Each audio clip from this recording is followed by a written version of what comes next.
السلام عليكم ورحمة الله وبركاته. أهلا بكم أعزائي المشاهدين في كل مكان، فيديو جديد. والنهاردة هنعمل مراجعة عن فيلم ذا سويمرز.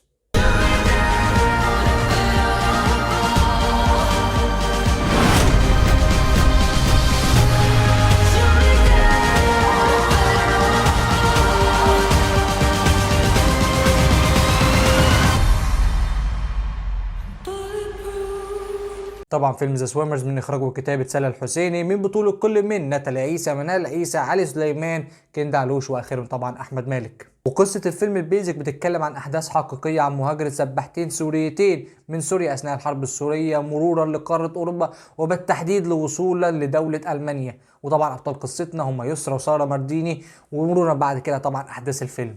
بالنسبه لي الحقيقه النوعيه دي من الافلام هي من افضل النوعيات بالنسبه لي، واكاد اجزم ان هي افضل نوعيه بالنسبه لي، سواء رحله الكفاح اللي بتبقى معموله عليها اساس الفيلم كله، سواء مثلا معموله في فانتازيا او روايه، يعني حاجه مش معموله في الحقيقه، او الناحيه التانيه مبنيه على قصه واحداث حقيقيه. ما بالك بقى بكل ده، بكل الخطوط العريضه في الفيلم ده تكون حدثت في وطننا العربي، بلدنا الشقيقه سوريا. يعني كل العوامل بالنسبه لي ان الفيلم يكون قريب بالنسبه لي كمواطن عربي متوفره. لكن هل الموضوع ده حصل بالنسبه لي؟ طب بصوا يا جماعه، بدل ما انا متاخر عن مراجعه الفيلم اصلا اللي مر عليه اكتر من اسبوعين، فانا هتكلم عن الفيلم ده كله بحريه حرق كامل. فاللي ما اتفرجش على الفيلم اكيد هيقفل الفيديو ويرجع يتفرج عليه لما يكون اتفرج على الفيلم وخد التجربه كامله. لكن اللي اتفرج على الفيلم ما تيجي كده نتناقش معايا في الحاجات اللي هي اصلا اغلبنا عارفينها او لاحظها. طب لو انت ما خدتش بالك ولا لاحظها، طب ما تيجي كده يا معلم نتناقش فيها واحده واحده. انا هتكلم عن 4 أو 5 مشاهد بالنسبه لي في الفيلم معلقين بالنسبه لي، لو كان تم تنفيذهم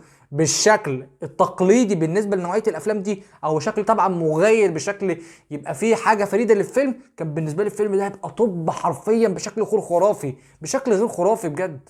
يعني مثلا لو اكلمك عن المشهد الاولاني، لما كان الاب بيحاول يتكلم مع بناته، لما بناتهم جم عرضوا عليه فكره ان هم يهاجروا من سوريا ويروحوا لاوروبا وبالتحديد لالمانيا، وفكره ان خلاص سوريا ما بقتش دوله، وفكره ان هم لو عايزين يروحوا الاولمبياد لازم يفكروا في نطاق اوسع من كده. بالنسبه لي المشهد ده اتنفذ يعني البساطه، او حسسني ان ما فيش ارتباط، لان بدايه الفيلم حسسني ان للاب دور، مش هقول لك دور اساسي في الفيلم، بس دور مؤثر في شخصية يسرا وسارة مارديني، على ان هم هيأثر عليهم في نهاية الفيلم. وده ارتباط الفيلم بيه ما حسيتوش بيه اطلاقا، خصوصا من بداية تنفيذ المشهد ده. المشهد التاني وهو ليه علاقة بنفس المشهد الاولاني، مشهد صراع الاختين، وفكرة لما كنا يعني تقريبا في اواخر الفيلم، فكرة ان هي الاختين خلاص ما بقاش عندهم نفس المشاركة في الهدف، فكرة ان هم واحدة عايزة تنفذ انها تروح الاولمبياد، وواحدة تانية خلاص فقدت الشغف، او فقدت ان هي حاسة ان ده ما بقاش هدفها، ان هي بس اتربت عليه، فكرة انها تصارع تكون سباحة سواء باسم سوريا او دلوقتي خلاص يعني تلعبوا باسم اللاجئين. برضو لما الاختين تواجهوا في مشهد حوار درامي صدامي ما بينهم، يعني هم حاولوا بالصراع اللي ما بينهم، لكن انا ما حسيتش ان الفيلم بيعمل سبوت لايت عليه ان المشهد ده خلي بالك ده مشهد صادم لا ما حسيتوش، سواء بالشكل التقليدي ان انا اول ما بتفرج على المشهد، طب ما انا بتخيل حاجات مشابهه ليه انا اتفرجت عليها سواء في حاجات عربيه او في حاجات اجنبيه. المشهد بالنسبه لي عدى مرور الكرام، اللي هو ايه ده. المشهد التالت معايا مشهد الراجل اللي حاول يغتصب يسرى، وفكره ان هم كانوا بيمروا بمحن، وفكره ان هم بيهاجروا ومروا بعده دول واتنصب عليهم، وكان في صراع ما بين ابن عمهم وبين اختها. والمشهد ده المفروض بالايه بالمقاييد او المعايير او تقدر تقول المطالب اللي بتحصل دلوقتي، الجمله يعني طايره من دماغي، بس فكره المعايير اللي بتحصل دلوقتي بالنسبه للشخصيات النسائيه، المشهد ده ممكن يكون مغير لشخصيتها، ممكن تقول انا بكره الرجاله، يعني في طرق كتيره ممكن المشهد ده يخرج بيها مؤثر على شخصيتنا الاساسيه سواء ساره او يسرى. بس انا المشهد ده بالنسبه لي، طيب هو ايه النقطة اللي استلمنا بيها شخصية يسرا بعد المشهد ده والتدارك اللي هيحصل بعديه؟ برضه ما حسيتش في حاجة، سواء ان الشخصية مش عارف، انا حاسس ان المشاهد بتعدي كده، اللي هو ايه الحاجات دي حصلت في القصة الحقيقية، احنا بس بنسردها معانا كده في الفيلم. ما حسيتش ان بيتعمل عليها سبوت لايت من مشهد للتاني من التالت، بحيث ان هو يقول لك ايه، شوف رحلة الشخصيات معانا عاملة ازاي.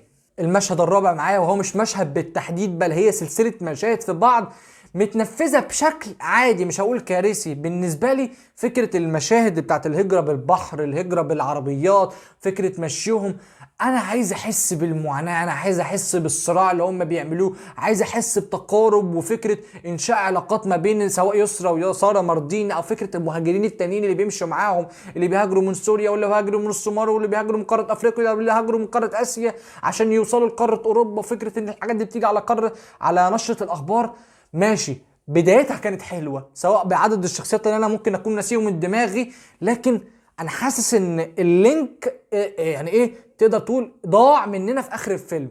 ما حسيتش ان في لينك ممكن يبني عليه ان هم كان فيهم رباط حقيقي، وان الحاجات اللي زي دي بتقرب ما بين الانسان، غير يمكن على شخصيه واحده بس برضو ضاعت معانا كده في اخر الفيلم. ما تحسش انها ايه كان ليها لازمه، مع ان ممكن تقدر تقول بمشهد فلاش باك او مشهد ان هم بيشوفوا يسرا وساره مارديني وصلوا لفين في الاولمبياد كان ممكن يتعمل بيهم لينك، وان حرفيا الحاجات اللي زي دي هي اللي بتربط ما بين الانسان وبعضيهم، سواء الحاجات دي حصلت في القصه الحقيقيه او لا. بس احنا عارفين ان القصه الحقيقيه في الافلام بيتم فيها يعني شويه تغيرات عشان الفيلم يطلع بشكل كويس.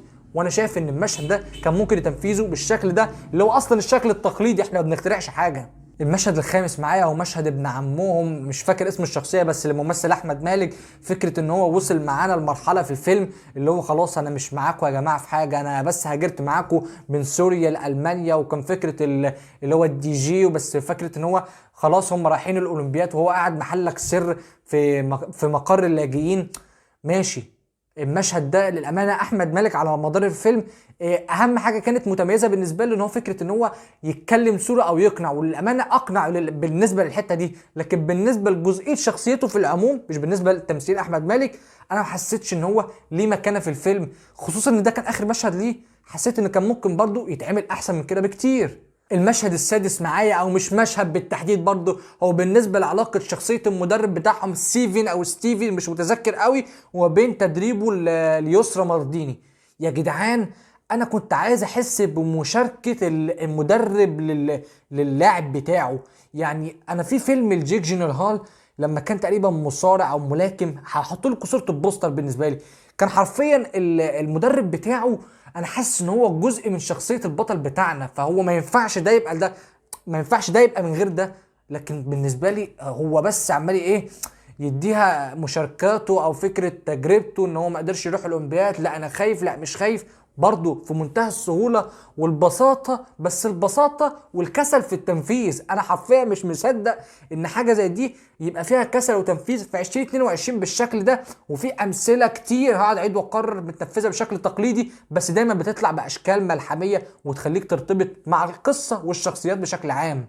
بص بقى المشهد الاخير وهو لقمه الاستفزاز، قمه الاستفزاز حرفيا. المشهد ده انا قلت هو ممكن يعوق كل حاجه، وكان بيقفلني من الفيلم حرفيا. كل شويه اعمل بوز، لا في حاجه غلط يا جدعان، انتوا ليه مش معتمدين؟ طب انا هستنى اللينك اللي في الاخر، ممكن يكون في الاخر المشهد انتوا بس اللي تعبتوا عليه عشان يربط كل الاحداث اللي في الفيلم دي ما بيننا وما بين شخصياتنا.